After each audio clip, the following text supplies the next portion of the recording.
নামে একটা সূরা দিয়েছে, সূরার নাম হচ্ছে সূরা। কি নাম বললাম বলেন? সূরা মানে আছে পরামর্শ করা। এই পরামর্শটা সম্মিলিত ভাবে হবে নাকি একাই একাই হবে বলেন? কথা বলতে না আমার সম্মিলিত হবে নাকি একাই একাই হবে? সম্মিলিত ভাবে হবে। আর এই সম্মিলিত ভাবে কাজ করার কথা আল্লাহ সুবহানাহু ওয়া তাআলা বলেছেন। কে বলেছেন বলেন? কোরআন কারীমের 3 নম্বর সূরা, সূরার নাম হচ্ছে ইমরান। 103 নম্বর আয়াতের ভিতরে আল্লাহ রাব্বুল আলামিন বলেন, ওয়া'তাসিমু বিহাবলিল্লাহি জামিআন ওয়া লা তাফাররাকু। আল্লাহ পাক বলেন, ওয়া'তাসিমু বিহাবলিল্লাহ, তোমরা আল্লাহ রাব্বুল আলামিনের রজ্জুকে রশি কি আল্লাহর দ্বীনকে, আল্লাহর ধর্মকে, ইসলামকে, কোরআনুল কারীমকে শক্তভাবে সম্মিলিতভাবে ধারণ করো, শক্তভাবে সম্মিলিতভাবে ধারণ করো। তাহলে এখানে কোন নেতা যদি মনে করে যে ওনার দ্বারা একাই ইসলাম প্রতিষ্ঠা করা সম্ভব, ওই নেতাকে আগে পাবনায় যে ট্রিটমেন্ট করা দরকার। কথা বলেন ঠিক কিনা? কথা বলেন ঠিক কিনা? ওর নেতামি করার যোগ্যতাই নাই। কোন নেতা যদি মনে করে তার দ্বারা একাই ইসলাম প্রতিষ্ঠা করা সম্ভব, ওকে আজকে এখনই পাগলা কারো পাবনায় নিয়ে যে ভালো করে ট্রিটমেন্ট করা দরকার।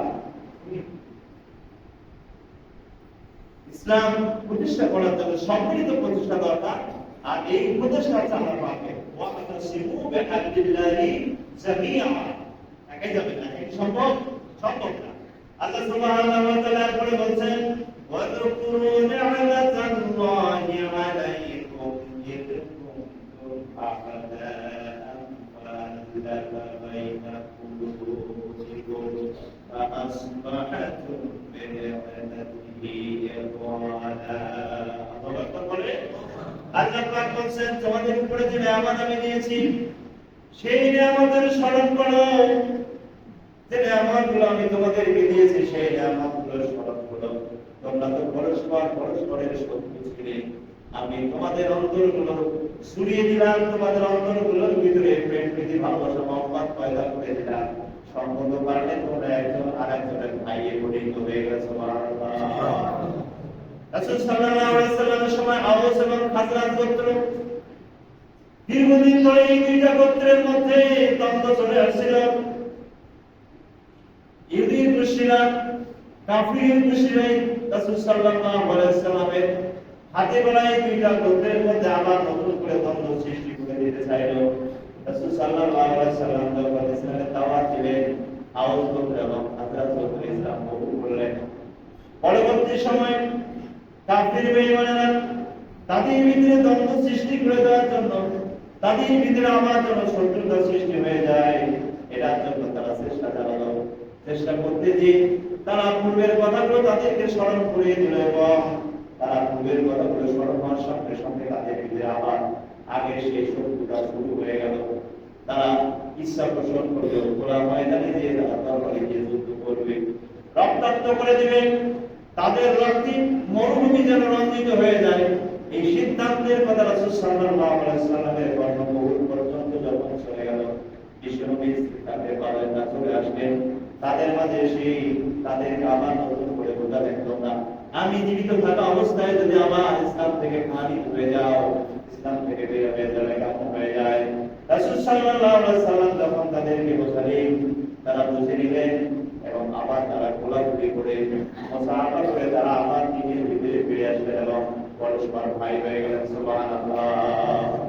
এই জন্য আল্লাহ পাক বলেন, ইয কুনতুম আ'দাআন ফাআলাফা বাইনা কুলুবিকুম, তোমরা যখন একজন আরেকজনের শত্রু ছিলে, ইসলাম যখন তোমাদের মাঝে ছিল না, তখন তোমরা কোরআন বুঝতে না, বিশ্বনবী যখন তোমাদের মাঝে ছিল না, ইসলাম না মানার কারণে কুফর করে জাহান্নাম মেনে মেনে তোমাদের অবস্থা এমন হয়ে গিয়েছিল, তোমরা ইসলাম থেকে খারিজ হয়ে গিয়েছিলে এবং এমন একটা অবস্থা হয়েছিল, অকুনতুম আলা শাফা হুফরাতিন মিনান নার ফাআনকাযাকুম মিনহা।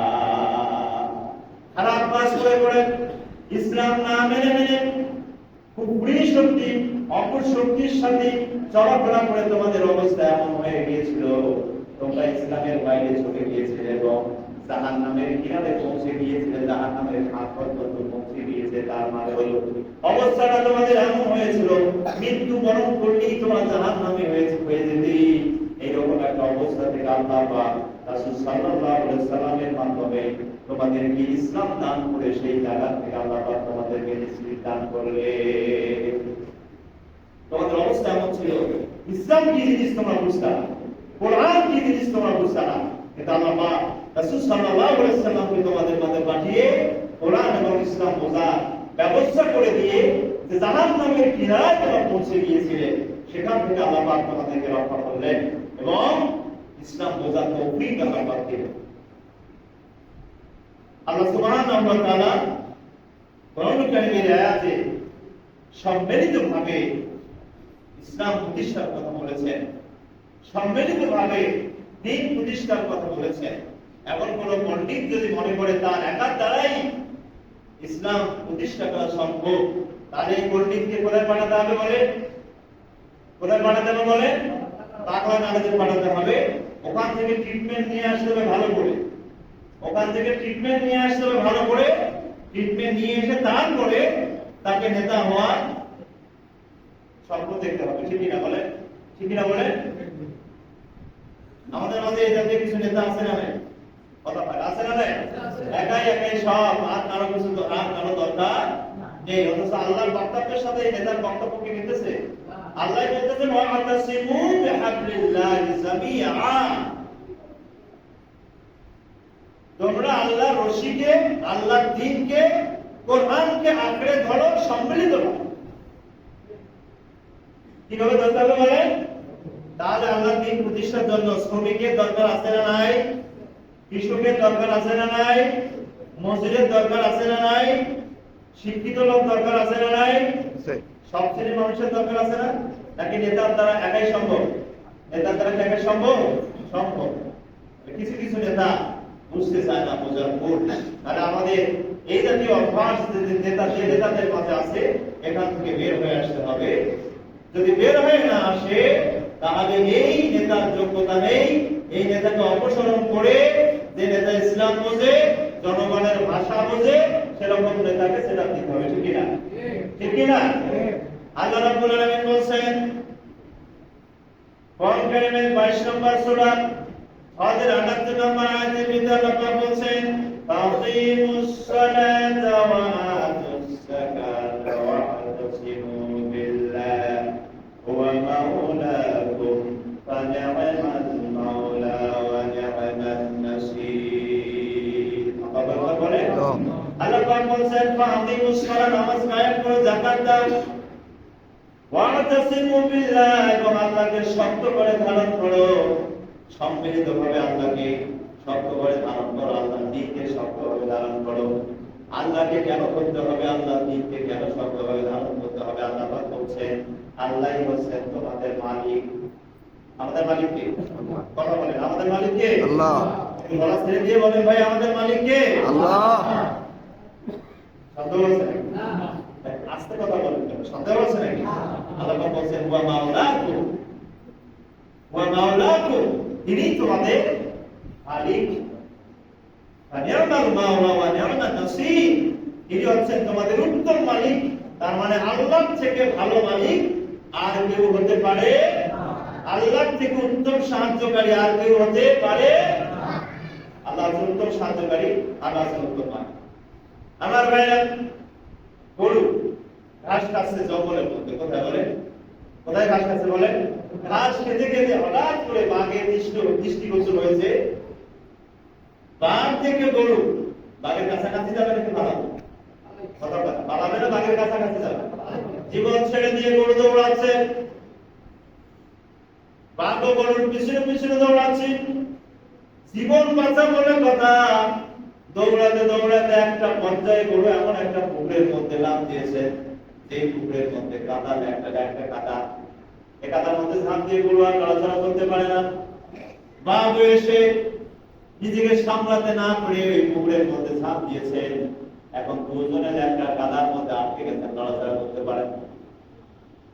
গরু বলতে, বাঘ বলতেছে গরুকে লক্ষ্য করে, হারামি লাভ যখন দিবি তা ভালো জায়গায় লাভ দিই, এমন জায়গায় লাভ দিলি তুইও লোক ধাওয়াছড়া করতে পারতেছিস না, আমিও পারতেছি না, আর দুজনেই তো মরবো, লাভ দেওয়ার জায়গা করি না। গরু বলতেছে বাসন, আমি প্রতিদিন সন্ধ্যাবেলায় বাড়িতে যাই, আজকে সন্ধ্যাবেলায় যখন আমি বাসায় ফিরবো না, আমার একজন মালিক আছে, আমার মালিক যখন আমাকে খুঁজে পাবে না, শিবির আমাকে খুঁজতে খুঁজতে জঙ্গল পর্যন্ত চলে আসবে। যেহেতু প্রতিদিন আমি এই জঙ্গলে ঘাস খাই, আমার মালিক এসে যখন আমার সাথে তোমাকে দেখবে লোক লস্কর ম্যানেজ করে, লোক লস্কর সংগ্রহ করে তোমার মাথায় বানি দিয়ে তোমাকে দুনিয়া থেকে বিদায় করে ঠিকই আমাকে এখান থেকে উদ্ধার করে নিয়ে যাবে। সুবহানাল্লাহ বলে। সম্মানিত ভাইরা, আমি এই কথা বললাম এই জন্য, মোমেনদের মালিককে গলা ছেড়ে দিয়ে বলেন, মোমেনদের মালিককে আল্লাহ। গরুর যেমন মালিক আছে, আমরা মোমেন, আমাদেরও একজন মালিক আছেন, তিনি কে? আল্লাহ। তিনি কে? আল্লাহ। আল্লাহ রাব্বুল আলামিন কোন কারণে 2 নম্বর সূরা বাকারার ভিতরে বলছেন, আল্লাহু ওয়ালিয়ুল লাযিনা আমানু ইউখরিজুহুম মিনাজ জুলুমাতি ইলান নূর। সুবহানাল্লাহ। আল্লাহ রাব্বুল আলামিন বলছেন, আল্লাহু ওয়ালিয়ুল লাযিনা আমানু, যারা ঈমানদার তাদের মালিক হচ্ছেন, তাদের অভিভাবক হচ্ছেন আল্লাহ। আর আল্লাহ যখন কোন মানুষের অভিভাবক হয়ে যান, আল্লাহ রাব্বুল আলামিন ওই লোকটাকে অন্ধকার থেকে বের করে আলোর পথে নিয়ে যান। অন্ধকার হচ্ছে জাহান্নাম। অন্ধকার কি বলে? অন্ধকার হচ্ছে জাহান্নাম। অন্ধকার হচ্ছে তাগুতি শক্তি। আল্লাহ সুবহানাহু ওয়া তাআলার প্রতি যখন কোন মানুষ ঈমান নিয়ে আসে, আল্লাহ পাক সেই লোকটাকে অন্ধকার থেকে, তথা জাহান্নাম থেকে, তথা তাগুতি শক্তি, অপশক্তি রাস্তা থেকে বের করে আল্লাহ সুবহানাহু ওয়া তাআলা সেই লোকটাকে জান্নাতের দিকে নিয়ে যান। সুবহানাল্লাহ বলে, নূরের দিকে নিয়ে যান, আলোর দিকে নিয়ে যান। সুতরাং আমরা যারা মুমিন, আমাদের মালিককে বলেন আল্লাহ। আমাদের মালিককে বলেন আল্লাহ। আমাদের মালিক হচ্ছেন আল্লাহ। আর আল্লাহ পাক আমাদেরকে, আমরা কোনো বিপদে পড়লে আল্লাহ সুবহানাহু ওয়া তাআলা আমাদের উদ্ধার করবেন। সুতরাং আমাদের কোনো ভয় আছে? ভয় নেই। আল্লাহ সুবহানাহু ওয়া তাআলা, যেটা আজকে মনে হয় সমাবেশ ছিল, লোকজনও কম, তাই না? আর সময়ও হয়ে গেছে, যেন কথা বেশি লম্বা করাও হতে যাবে না। একটু আরেকটু বলবো, হ্যাঁ সম্মানিত ভাইরা, দেখি ভাই দেরি করতে চাচ্ছি এই কারণে, যদি সমাবেশের কোনো লোক চিন্তা করতে এখানে দেরি নামাজ হয় যায়, এই দিক থেকে একটু ভাবতেছি যে যদি কেউ আসে আর বিরক্ত হবে না তো? বিরক্ত হবে না তো ইনশাআল্লাহ? তাহলে গরুকে যেভাবে তার মালিক বাঁচিয়ে নিয়ে যাবে, আমরা যারা মুমিন, আমাদের মালিককে বলে আমরা যদি কোনো বিপদে পড়ে যাই, তাহলে আমাদেরকে বাঁচাবেন কে? আমাদেরকে বাঁচাবেন। এটা আমার বাংলাদেশ, এটা 360 আউলিয়ার দেশ। এই দেশে ইসলামকে তথা আমাদের ইসলাম প্রতিষ্ঠিত করার জন্য যারা এই দেশে কাজ করে, তাদেরকে মৃত্যুর আগের দিন, তার মানে এই দেশের স্বাধীনতার আগের দিন, 16 বছর ধরে এই দেশকে শাসন করা স্বৈরাচারী গোষ্ঠী তার মরণের আগের দিন পর্যন্ত নিষিদ্ধ ঘোষণা করে গিয়েছিল একটা দলকে। দলটার নাম কি বলেন তো? কথা বলেন, এই দলটার নাম কি বলে? নাম কি বলে? বাংলাদেশ জামাত ইসলাম এবং বাংলাদেশ ইসলামী ছাত্র শিবির এটাকে নিষিদ্ধ করেছিল। আমার ভাইরা, ইসলামকে কি মুখের ফু দিয়ে নিভিয়ে দেওয়া যায়? কথা বলে, ইসলামকে কি মুখের ফু দিয়ে নিভিয়ে দেওয়া যায়? আবু জাহেলের গোষ্ঠীরা আবু হামান কাল থেকে ইসলামের আলোকে মুখের ফু দিয়ে নির্বাপিত করতে চেয়েছিল। তারা চেয়েছিল ইসলাম নামের নূরটাকে মক্কায় ধ্বংস করে দিবে, কিন্তু আল্লাহ রাব্বুল আলামিনের ইচ্ছা ইসলাম নামের নূরকে সারা বিশ্বে ছড়িয়ে দেবে। কথা বলেন ঠিক কিনা? আবু জেহেল কি মক্কায় ইসলামকে আটকায় রাখতে পেরেছিল? পারে নাই। সুতরাং আবু জেহেলের উত্তরসূরি আজও যারা আছে, বাংলার জমিনে যদি ইসলাম ছাড়া অন্য কোনো মত এবং পথের চিন্তা ভাবনা করে, তার জায়গা শাহজালাল, শাহপরান সহ, আল্লামা কোরআনের পাকে আল্লামা সাইদি সাহেব সহ এই 360-61 আউলিয়ার দেশে হবে না, তার ঠিকানা হবে তার স্বামীর বাড়ি হিন্দুস্তান, ভারত। কথা বলেন ঠিক কিনা? বাংলাদেশ ছাত্র শিবিরকে বাদ দিয়ে বাংলাদেশে ইসলাম প্রতিষ্ঠা হয়, বেকুব তোমার মাথায় কি জ্ঞান বুদ্ধি কিছু নেই? 2024 সালে আমরা যে স্বাধীনতা পেয়েছি, এই স্বাধীনতার পিছনে ছাত্র শিবিরের অনস্বীকার্য ভূমিকা রয়েছে। কথা বলে ঠিক কিনা? ছাত্র শিবির যদি বাংলার জমিনে না থাকতো, আজকে যে শুদ্ধভাবে বিশুদ্ধভাবে যে নিঃশ্বাস নেয়া বেকুব বেআকল পতাকা বাংলার জন্য তোমার এই সুন্দরভাবে নিঃশ্বাস নেওয়ার পরিবেশটা তৈরি হতো না। কথা বলে ঠিক কিনা? এটা আল্লাহ পাক শিবিরকে মাধ্যম করে দিয়েছেন, বাংলাদেশ জামাত ইসলামকে মাধ্যম করে দিয়েছেন। আজকে যদি কলেজগুলোতে ছাত্র শিবিরের ছেলেরা না থাকতো, আজকে যদি ইউনিভার্সিটিগুলোতে ছাত্র শিবিরের ছেলেরা না থাকতো, তাহলে এই পরিবেশ কি খুব সহজে তৈরি হতো ভাই? একদম দেখবেন গোড়া ধর্ম মানে শিবির দেখলেই এদের গায়ে অ্যালার্জি হয়, অ্যালার্জি বেড়ে যায়। যাদের অ্যালার্জির সমস্যা আছে, সমস্যা নেই তো ভাই, ওষুধের দোকান আছে, অ্যালার্জির বহু রকমের ওষুধ আছে, ওগুলো কিনে নিয়ে খেয়ে আগে অ্যালার্জি সারান, ঠিক কিনা? ওগুলো কিনে খেয়ে আগে অ্যালার্জি সারান। শিবির এই দেশে বাঁধের পানিতে ভেসে আসে নাই। বাংলাদেশ জামাত ইসলাম এই দেশে বন্যার পানিতে ভেসে আসে নাই। সুতরাং যারা বাংলাদেশ হিসেবে ছাত্র শিবির এবং জামাত ইসলামকে বাংলার জমিন থেকে উত্থান করতে যাবে, আল্লাহ সুবহানাহু ওয়া তাআলা দেখিয়ে দিয়েছেন না? কথা বলেন, দেখিয়ে দিয়েছেন না? তাহলে যে দলটা 16টা বছর ধরে জামাত ইসলামের উপরে, ছাত্র শিবিরের উপরে নির্যাতন এবং নিষ্কিষের স্টিমরোলার চালিয়েছে, ইভেন মৃত্যুর আগের দিন, এদেশ থেকে পালিয়ে যাওয়ার আগের দিনও নিষিদ্ধ ঘোষণা করে পালিয়ে গেল, আল্লাহ সুবহানাহু ওয়া তাআলা অশেষ মেহেরবানিতে আল্লাহ পাক সেই ছাত্রলীগকে বাংলাদেশে নিষিদ্ধ করে দিয়েছেন। কথা বলেন ঠিক কিনা? কথা বলেন ঠিক কিনা? সুতরাং এখান থেকে এই নাস্তিকদের, ইসলাম বিরোধীদের শিক্ষা নেওয়া উচিত যে যারা জামাত এবং শিবিরকে নিষিদ্ধ ঘোষণা করতে যাবে, আল্লাহ পাক বাংলার জমিনে তাদের রাজনীতি করার অধিকারটাই আল্লাহ পাক বন্ধ করে দেবেন, ঠিক কিনা? আল্লাহ সুবহানাহু ওয়া তাআলা বাংলাদেশ জামাত ইসলাম এবং বাংলাদেশ ছাত্র শিবিরের মাধ্যমে বাংলার আকাশে বাতাসে যেন ইসলাম প্রতিষ্ঠিত হয়, বাংলার শ্রমিক যেন এই ছাত্র শিবির এবং বাংলাদেশ জামাত ইসলামের মাধ্যমে বাংলার জমিন যেন ইসলামী আন্দোলনের জন্য উর্বর ভূমি হয়, বাংলাদেশের সংসদ যেন বাংলাদেশের ছাত্র শিবির এবং জামাত ইসলামের মাধ্যমে যেন সংসদ পরিচালিত হয়। আল্লাহ সুবহানাহু ওয়া তাআলা খুব তাড়াতাড়ি সেই দৃশ্য আমাদের দেখার তৌফিক দেন। আমরা বলছি আমিন। ওয়া আখিরু দাওয়ানা আলহামদুলিল্লাহি রাব্বিল আলামিন।